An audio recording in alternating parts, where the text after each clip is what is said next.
पदाधिकारियों संग नीतीश की बैठक 12 बजे सीएम आवास पर बैठक करेंगे। नीतीश अपने सांसदों विधायकों के साथ बैठक करेंगे क्योंकि उन्हें भी बताएंगे कि आगे की रूपरेखा क्या होगी। ये महत्वपूर्ण है। नई सरकार का गठन हो चुका है और अब एनडीए सरकार है, लेकिन अपने विधायकों और सांसदों को भी साथ रखना जरूरी है। उनके साथ चर्चा करेंगे और हमारे सहयोगी अनूप भी अब हमारे साथ जुड़ गए हैं। अनूप, एक तरफ कैबिनेट की बैठक होगी, एक तरफ नीतीश ने अपने लोगों की जेडीयू सांसदों और विधायकों की बैठक बुलाई है। जेडीयू को इंटैक्ट रखना अब सबसे बड़ी चुनौती है, क्योंकि तेजस्वी कह रहे हैं कि 2024 में ही पार्टी टूट जाएगी।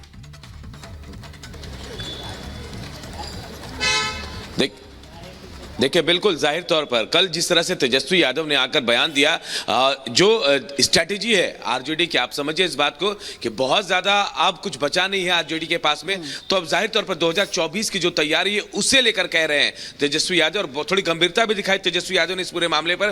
कहा यह जा रहा था कि शायद लालू यादव परेड कराना चाहते थे विधायकों को, लेकिन तेजस्वी ने मना किया और कहा कि नहीं, हम जनता के बीच जाएंगे और जनता के बीच से ही हम जो काम करेंगे, हमने जो काम किया उसके बदले जनता हमें अपना साथ देगी।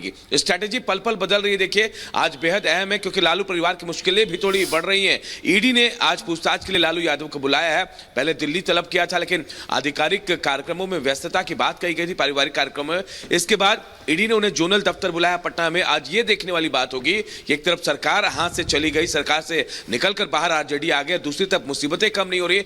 आज ईडी दफ्तर जाएंगे या नहीं, इस बात पर सबकी नजर आज टिकी होंगी। बिल्कुल, इस पर भी नजरें बनी रहने वाली हैं। चलिए लौटेंगे अनूप आपके पास, लेकिन जिस तरीके से नीतीश कुमार ने अपना पाला बदला है, वो भी लोकसभा चुनाव से ठीक पहले बिहार की सियासत में एक बड़ा फेरबदल हुआ है। नीतीश मुख्यमंत्री तो अभी भी है, पहले भी थे, लेकिन बस पहले आरजेडी के साथ थे, तो अब एनडीए के साथ है। और जिस तरीके से नीतीश कुमार एनडीए के साथ आए हैं, उससे सियासी रुख पूरी तरीके से बदल गया है और इंडी गठबंधन टेंशन में आ गया है। रिपोर्ट देखिए।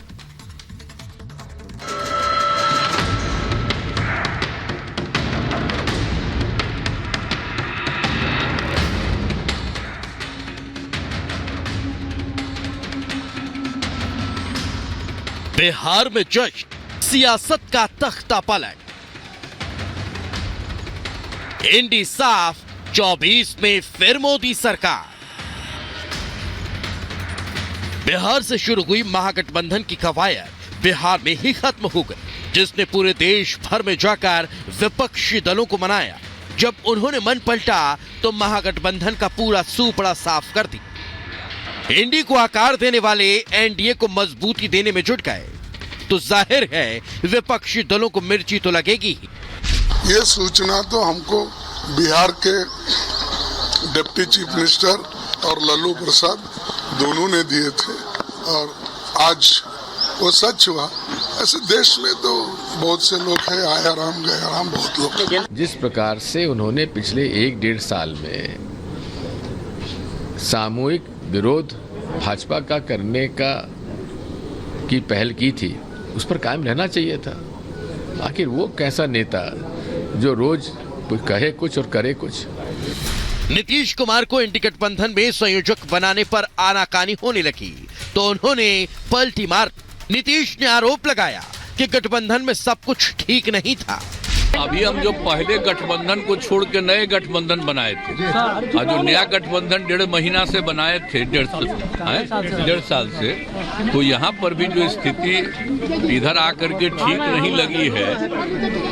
और जिस तरह से लोगों का दावा हो रहा था, जो इतना मेहनत किया जाता था कि वही लोग ये सब काम कर रहे हैं, वो सब जरा धीरे धीरे लोगों को खराब लग रहा था।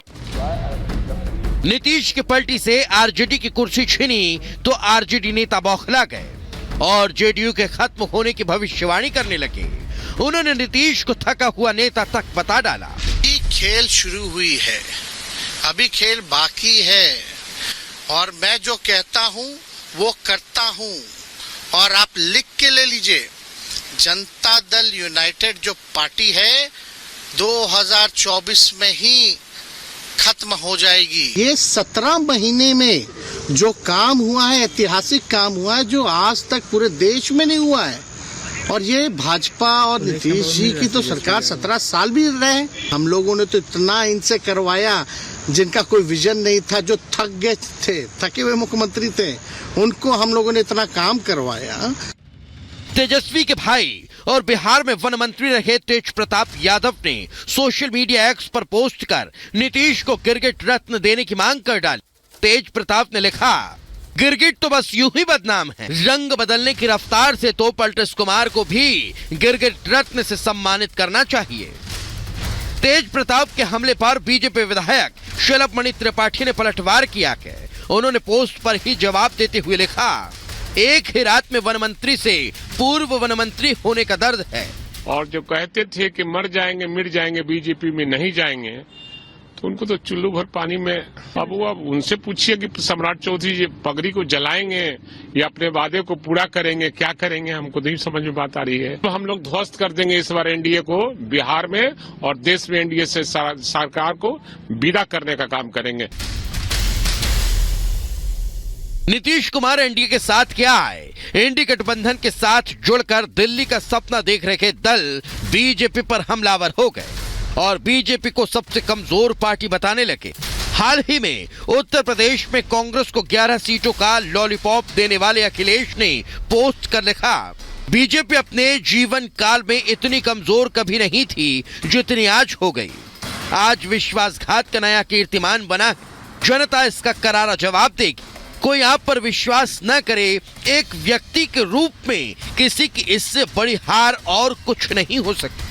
वही राजनीति का रणनीतिकार प्रशांत किशोर ने नीतीश को पलटू राम कहा है। आदरणीय नीतीश कुमार जी को इंडिया गठबंधन में बने रहना चाहिए था, क्योंकि भारतीय जनता पार्टी की जन विरोधी नीतियों के खिलाफ वो भी लड़ रहे थे, लेकिन उसके बाद भी नीतीश कुमार जी भारतीय जनता पार्टी के साथ चले गए हैं। समाजवादी पार्टी उनको शुभकामनाएं देती है, लेकिन इंडिया गठबंधन मजबूत है। उत्तर प्रदेश में समाजवादी पार्टी, कांग्रेस, आरएलडी ने इंडिया गठबंधन को आगे बढ़ाने का काम किया है। नीतीश कुमार पलटू मार है, ये तो पूरा दुनिया जानता है। अब ये बहस का ये कोई डिस्कवरी का मुद्दा नहीं है।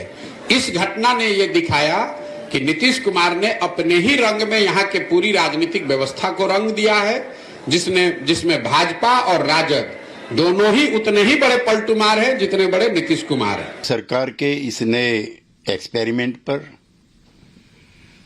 हम खुशी जाहिर करते हैं। एक अनसर्टेनिटी का जो दौर बना हुआ था वो समाप्त हुआ। हम पहले भी भारतीय जनता पार्टी के साथ काम करते रहे हैं, हमारे नेता भी भारतीय जनता पार्टी के साथ काम करते रहे हैं और हमारा बहुत अच्छा अनुभव लंबे समय का उनके साथ काम करने का रहा है। जहां सपा उत्तर प्रदेश में गठबंधन के जीत का दम भर रही है, वहीं कांग्रेस को अपने ही विधायकों को बचाने के लाले पड़ गए। दावा किया जा रहा दाखिल की गई थी याचिका, अब 31 जनवरी को हो सकती है सुनवाई। अयोध्या में राम मंदिर में उमड़ा भक्तों का सैलाब। प्राण प्रतिष्ठा के बाद अब तक 6 दिन में 15 लाख से ज्यादा राम भक्तों ने किए दर्शन।